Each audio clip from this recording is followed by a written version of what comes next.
Mais déjà, il fallait que je m'annonce pour venir voir mon père. C'est un truc bizarre, quoi. Des scénarios différents. On parle à ma place, on parle à sa place, on invente des trucs. Pour moi, je vais vous dire la vérité, j'ai l'impression qu'on a sali son image. En disant que c'est un homme qui détestait la moitié de ses enfants. Enfin, je veux dire, c'est une blague. À 59 ans, David Hallyday vient de briser un silence qui durait depuis 7 ans. En octobre 2024, le fils aîné de Johnny s'est confié sans filtre sur sa relation avec Laetitia, la veuve de son père. Ce qu'il a dit a stupéfié tout le monde. Depuis la mort de Johnny en décembre 2017, la France entière a assisté à l'une des batailles d'héritage les plus médiatisées de l'histoire. D'un côté, Laetitia et ses 2 filles, Jade et Joy. De l'autre, David et sa sœur Laura Smet. Entre eux, des millions d'euros, un testament controversé et surtout une guerre familiale qui semblait sans fin. Pendant des années, David a gardé ses distances, multipliant les pics dans les médias. Laetitia, de son côté, l'accusait publiquement d'avoir abandonné ses demi-sœurs. La tension était palpable, les mots durs, les blessures profondes. Mais aujourd'hui, quelque chose a changé. Les déclarations récentes de David ont pris tout le monde de court. Ce qu'il pense vraiment de Laetitia pourrait bien transformer cette saga familiale pour toujours. Tout commence le 5 décembre 2017. Johnny Hallyday s'éteint à Marne-la-Coquette, dans sa résidence La Savannah, laissant derrière lui un héritage musical colossal et une famille sur le point d'imploser. Quelques semaines plus tard, la bombe explose. Le testament de Johnny, rédigé en Californie, exclut totalement David et Laura de l'héritage. Tout, absolument tout, est légué à Laetitia et ses 2 filles. Les droits d'auteur, les royalties, les propriétés, les objets personnels. David et Laura n'ont rien. Pas un centime, pas une guitare, pas même un mot d'explication dans le testament. Le choc est brutal pour les 2 enfants du rocker.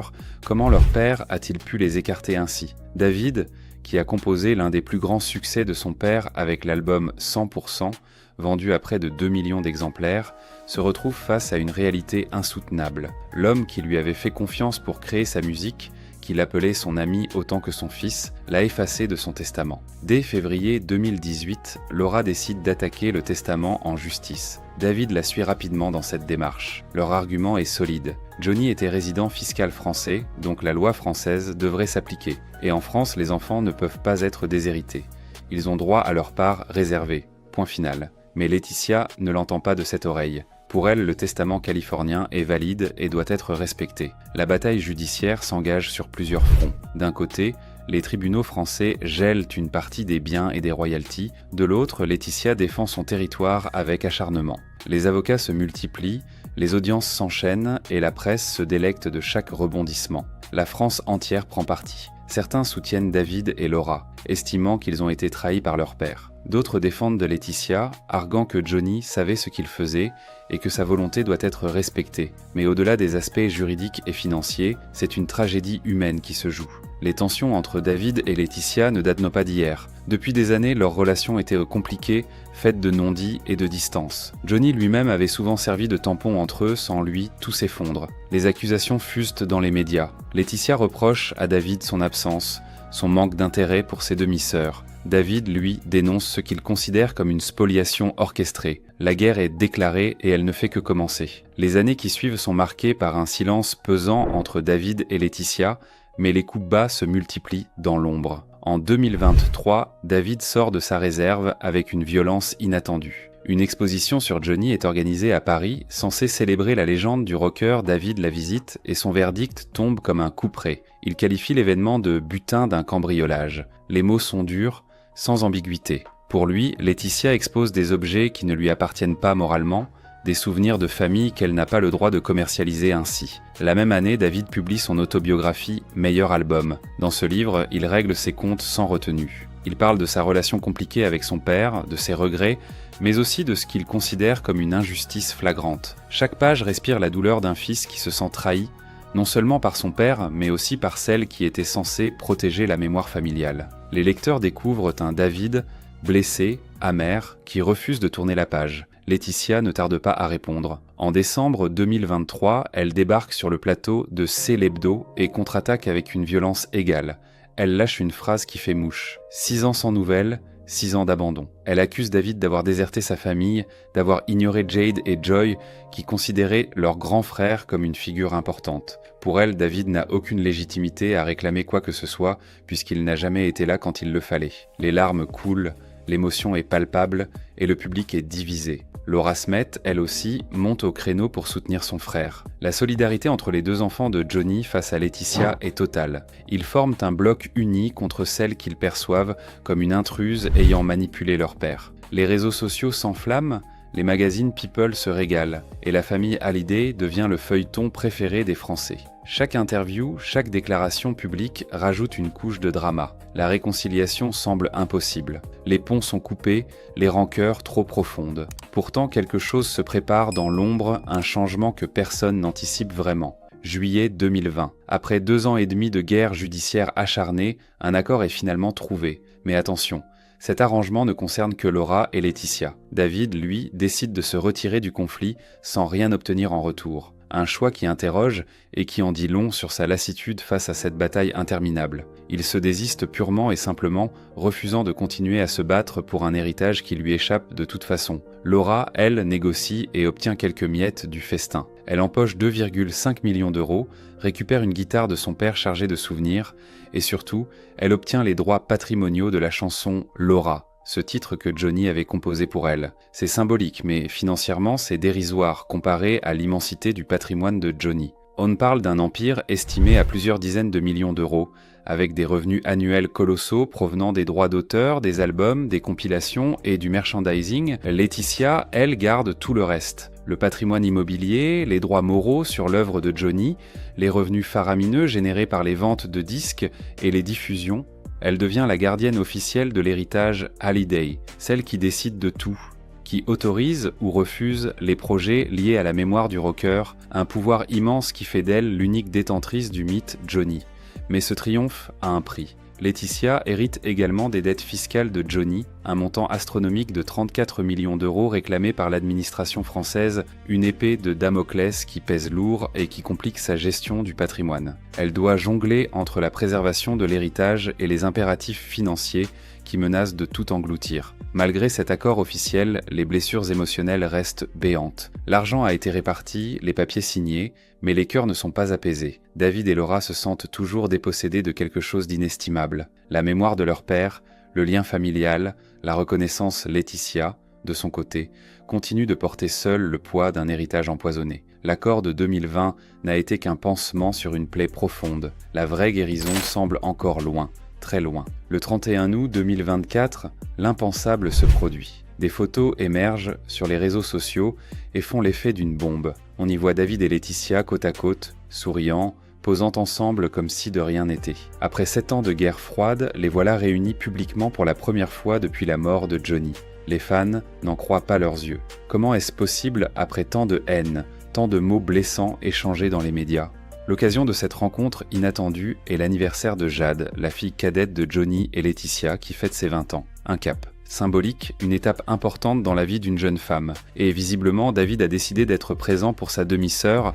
Malgré toutes les tensions accumulées, les photos montrent une ambiance détendue, presque chaleureuse. David et Laetitia discutent, partagent des moments en famille, et rien dans leur langage corporel ne trahit l'animosité d'autrefois.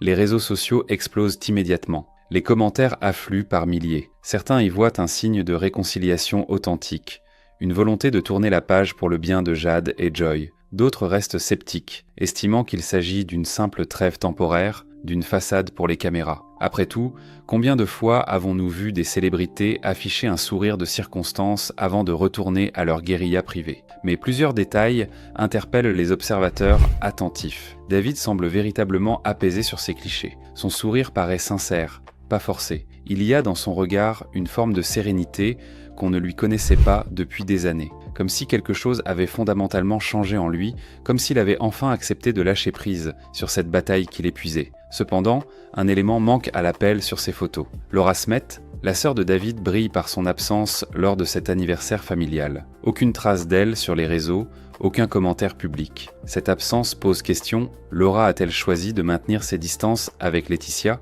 ou simplement n'était-elle pas disponible ce jour-là ? Quoi qu'il en soit, les fans espèrent que ce rapprochement entre David et Laetitia n'est que le début d'une vraie reconstruction du clan Hallyday, mais personne ne sait encore ce qui va réellement suivre. Le 19 octobre 2024, David Hallyday fait une apparition remarquée dans l'émission Quelle époque sur France 2. Ce soir-là, il ne vient pas simplement promouvoir sa musique. Il vient livrer un message personnel, profond, qui va résonner bien au-delà du plateau télé face à Léa Salamé. Il lâche une phrase qui change tout.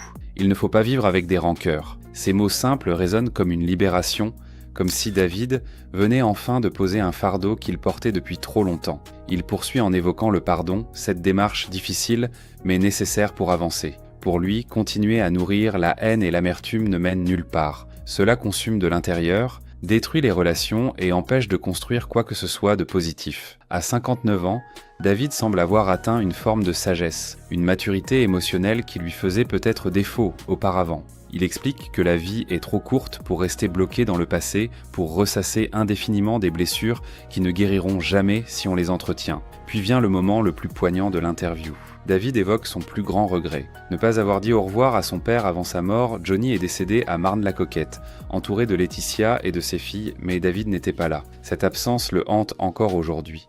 Il confie que ce manque, ce dernier moment qui ne s'est jamais produit, lui a appris l'importance de ne pas attendre qu'il soit trop tard pour réparer les liens brisés. La vie ne donne pas toujours de seconde chance. David conclut avec une phrase pleine d'espoir. « C'est la vie, on avance, on fait des projets magnifiques. » Il refuse de rester prisonnier du passé et de cette guerre d'héritage qui a dévoré 7 années de sa vie. Il veut regarder devant, se concentrer sur sa musique, sa famille, ses propres enfants et petits-enfants. Sa volonté d'enterrer la hache de guerre avec Laetitia est claire, affirmée sans ambiguïté. Il tend la main, offre une possibilité de paix. Les téléspectateurs sont touchés par cette sincérité. David n'est plus le fils amer et vindicatif qu'on a connu. Il est devenu un homme apaisé, prêt à pardonner pour se libérer lui-même. Reste à savoir si Laetitia saisira cette perche tendue. Derrière ces déclarations publiques se cache une transformation profonde. David Hallyday, à 59 ans, n'est plus le même homme qu'en 2018. Le temps a fait son œuvre et avec lui est venue une forme de sagesse que seules les épreuves peuvent apporter. Il a compris que cette bataille ne mènerait nulle part, que l'argent et les biens matériels ne peuvent jamais remplacer la paix intérieure. En lâchant prise, il se libère d'un poids qui l'empêchait d'avancer. Sa manière de rendre hommage à son père en dit long sur cette évolution. En 2022, David sort l'album Requiem pour un fou, entièrement dédié à Johnny. Un projet musical ambitieux où il revisite les plus grands tubes de son père avec respect et émotion. Ce n'est pas un simple album hommage commercial, c'est une lettre d'amour posthume, une façon de renouer avec la mémoire paternelle autrement que par les tribunaux. Il enchaîne ensuite avec une tournée monumentale qui dure 2 ans. Sillonnant la France pour interpréter ses chansons devant des milliers de fans émus. Cette démarche artistique est thérapeutique pour David. En chantant les paroles écrites par son père, en ressentant l'énergie du public qui vibre encore pour Johnny, il reconstruit un lien qui avait été rompu. Il ne se bat plus contre Laetitia pour l'héritage matériel, il s'approprie l'héritage émotionnel et artistique que personne ne peut lui retirer. Les chansons, les mélodies, l'esprit rock'n'roll de Johnny, tout cela coule dans ses veines. C'est son vrai patrimoine. Mais David a aussi construit sa propre famille, son propre univers. Il est marié à Alexandra Pastor depuis 2003. Il a 3 enfants, Ilona et Emma, nés de son union avec Estelle Lefébure, et Cameron, fils qu'il a eu avec Alexandra Pastor. Il devient même grand-père, accédant à un nouveau statut qui change forcément la perspective sur la vie. Quand on voit naître une nouvelle génération, les querelles d'héritage paraissent soudain dérisoires.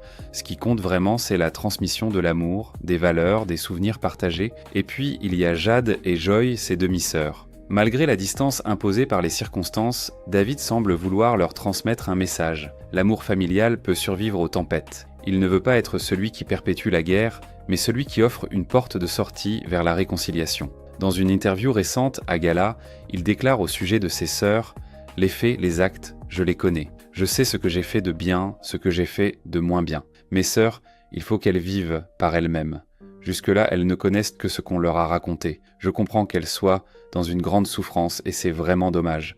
Tout ce que je peux dire, c'est que je les aime. » Ces paroles montrent une maturité nouvelle. David comprend que Jade et Joy ont grandi avec une seule version de l'histoire, celle de leur mère. Elles ne le connaissent que pas vraiment, elles ne savent que ce qu'on leur a dit, il ne leur en veut pas. Il les aime, tout simplement. Et il espère qu'un jour, elles pourront voir par elles-mêmes se faire leur propre opinion et peut-être renouer un lien avec leur grand frère. 7 ans après la disparition de Johnny Hallyday, le temps a finalement accompli ce que les avocats et les juges ne pouvaient pas faire, apaiser les cœurs. David Hallyday, à 59 ans, a choisi la voie du pardon plutôt que celle de la vengeance. En tendant la main à Laetitia, il offre une leçon puissante sur la capacité humaine à dépasser les blessures les plus profondes. Parfois, lâcher prise n'est pas une défaite, c'est la plus grande des victoires. Ce que David a compris, c'est que l'héritage émotionnel vaut infiniment plus que l'héritage financier. Les millions d'euros, les propriétés, les droits d'auteur, tout cela finira par disparaître. Mais l'amour, les souvenirs, la musique de Johnny, ça reste pour toujours. Personne ne peut lui enlever ça. Reste maintenant à savoir si Laura suivra le chemin tracé par son frère, et surtout si Laetitia acceptera cette main tendue ou si elle restera sur ses positions. Le clan Hallyday peut-il vraiment se reconstruire après tant d'années de guerre ? Une chose est certaine, David a fait sa part. Il a choisi la paix. À présent, l'avenir de cette famille dépend des autres. Mais au-delà de cette saga familiale, David nous montre quelque chose d'universel. Les héritages ne déchirent pas que les familles célèbres. Partout, des frères et sœurs se battent pour de l'argent. Des parents excluent leurs enfants. Des conflits éclatent au moment des testaments. La famille Hallyday n'est qu'une version médiatisée de drames qui se jouent tous les jours, dans l'ombre. Pourtant, David nous rappelle aussi qu'il est possible de sortir de ce cycle. Il est possible de pardonner, de lâcher prise, de choisir la paix plutôt que la guerre. À 59 ans, il a décidé que certaines batailles ne valent pas la peine d'être menées, que la vie est trop courte pour la gaspiller dans la rancœur, qu'il vaut mieux construire que détruire. Son message à Jade et Joy est clair. Il sera toujours là pour elles. Peu importe ce qui s'est passé, peu importe les tensions avec leur mère, il reste leur grand frère. Et un jour, quand elles seront prêtes, il espère pouvoir enfin nouer avec elle la relation qu'ils auraient dû avoir depuis toujours. À 59 ans, David Hallyday ne balance pas tout sur Laetitia Hallyday. Il fait quelque chose de bien plus puissant. Il pardonne, il tend la main, il offre une chance de paix. Et ce geste, simple mais courageux, pourrait bien changer l'histoire du clan Hallyday pour toujours.